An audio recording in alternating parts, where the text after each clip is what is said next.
भाई जी, बेटी बहुत जरूरी है गृहस्थ आश्रम में। शास्त्रों में तो यहां तक लिखा कई जगह,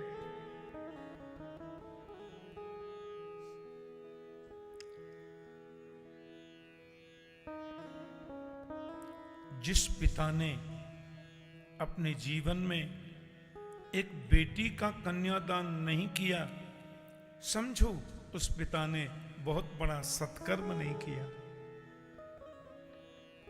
बेटी बहुत जरूरी है। और जिनके घर ज्यादा बेटी होती हैं, उनसे बड़ा भाग्यवंत तो कोई होता ही नहीं है। एक बेटी का एक बार कन्यादान करने से अश्वमेध यज्ञ का फल प्राप्त होता है, वाजपेयी यज्ञ का फल मिलता है। और बेटी यदि ज्यादा है तो जितनी बेटी का कन्यादान करोगे उतना यज्ञ फल प्राप्त होगा। मैंने कथा सुनी महापुरुषों से।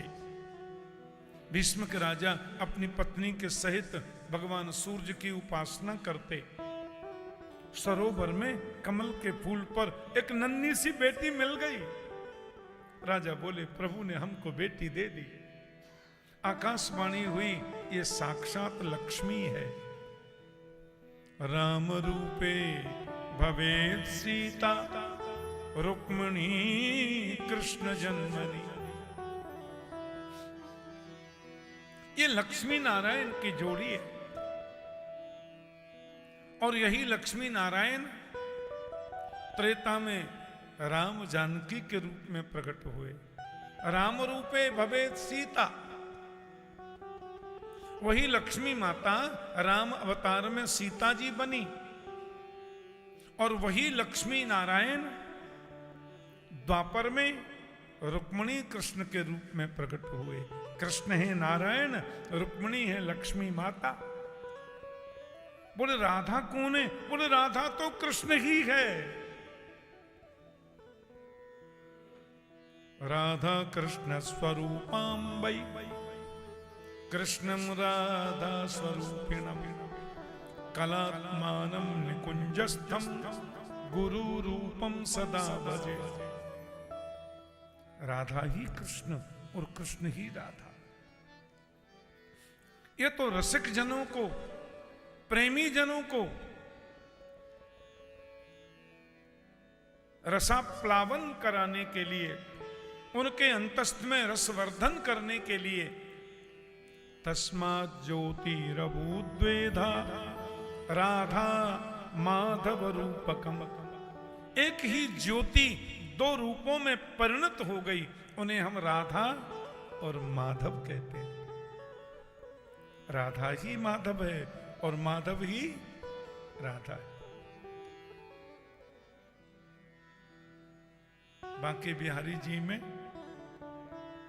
अलग से किशोरी जी की प्रतिमा नहीं है। लाडली जी की गादी विराजमान है और उनकी भ्रकुटी विराजमान है। राधा वल्लभ लाल जी में किशोरी जी की अलग से प्रिया जी की मूर्ति नहीं है, वहां भी उनकी गद्दी और भ्रकुटी विराजमान है। राधा रमण जी जो शालिग्राम से प्रकट हुए, वहां भी किशोरी जी की दिव्य प्रतिमा अलग से नहीं है। श्री गोपाल भट्ट गोस्वामी, चाहे श्री हरिवंश महाप्रभु, चाहे स्वामी हरिदास प्रभु, इन सबने ये संदेश देने का प्रयास किया कि दो रूपों में विराजित करके जुगल जोड़ी की पूजा करो, पर ये कभी मत भूलो कि बिहारी जी ही राधा रानी है, राधा रानी ही बिहारी जी है। श्री वल्लभ लाल जी ही राधा हैं और राधा जी ही राधा वल्लभ लाल है। राधा रमण देव ही राधा जी हैं और राधा जी ही राधा रमण देव हैं। अंतर नहीं है। बात समझ में नहीं आई तो फिर ताली क्यों नहीं बजाई? कभी कभी तो बजा दिया करो।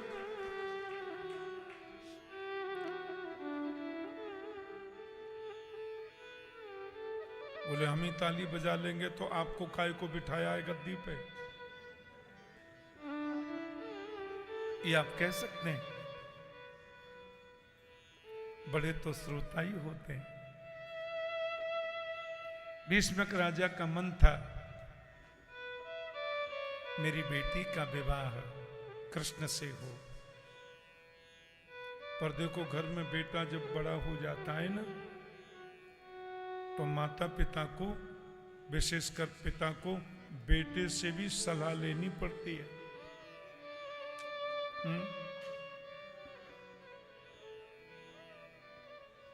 चिरंजीव इंद्रेश उपाध्याय हमारे सबसे छोटे पुत्र हैं। 3 बड़ी बेटियां हैं।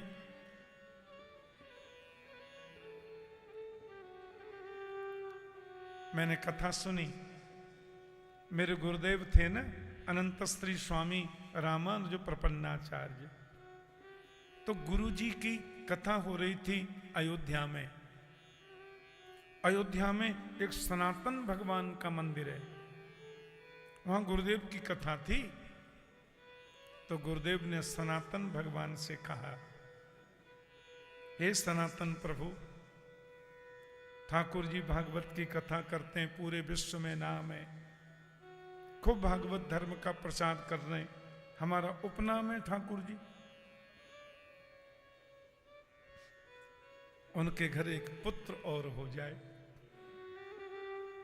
जो भागवत धर्म का प्रचार करे और भगवान की सेवा करे।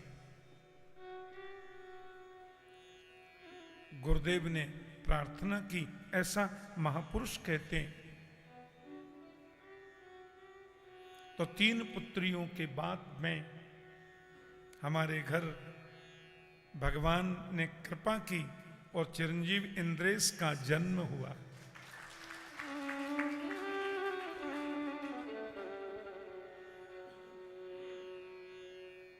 सेवा कुंज में जो हमारा पुराना घर है ना, वहीं इंद्रेश का जन्म हुआ। सेवा कुंज वृंदावन का हृदय है। अब बचपन में संस्कार तो भगवत कृपा से प्राप्त होते हैं।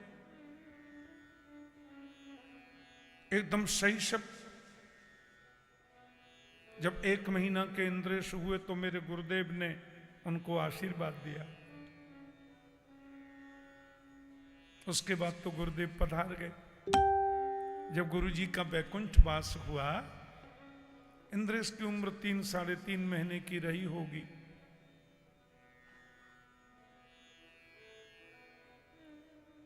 हमने कभी प्रेरित नहीं किया, पर लगा इंद्रेश कर पाएंगे, तो धीरे धीरे धीरे अपने स्कूल की शिक्षा के समय से ही उनकी भागवत में प्रवृत्ति को मैंने देखा। अब तो भगवान की बड़ी कृपा है, पूरे विश्व में इंद्रेश के फॉलोअर्स,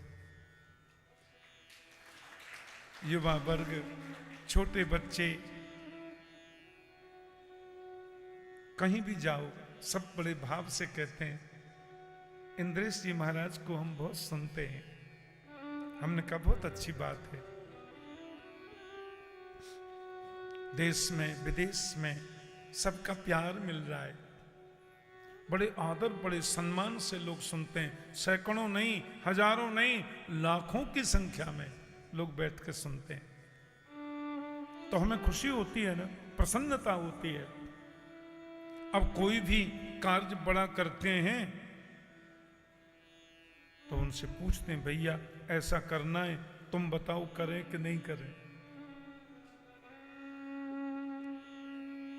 तो हम जैसा सोचते हैं कि ऐसा हो, ऐसा उत्सव मनाएं, इंद्रेश उससे 50 गुना अच्छा मनाते हैं। पिताजी की इच्छा है इसको और सुंदर बनाओ। भगवान की कृपा है ना भाई जी, ये गोविंद की कृपा है।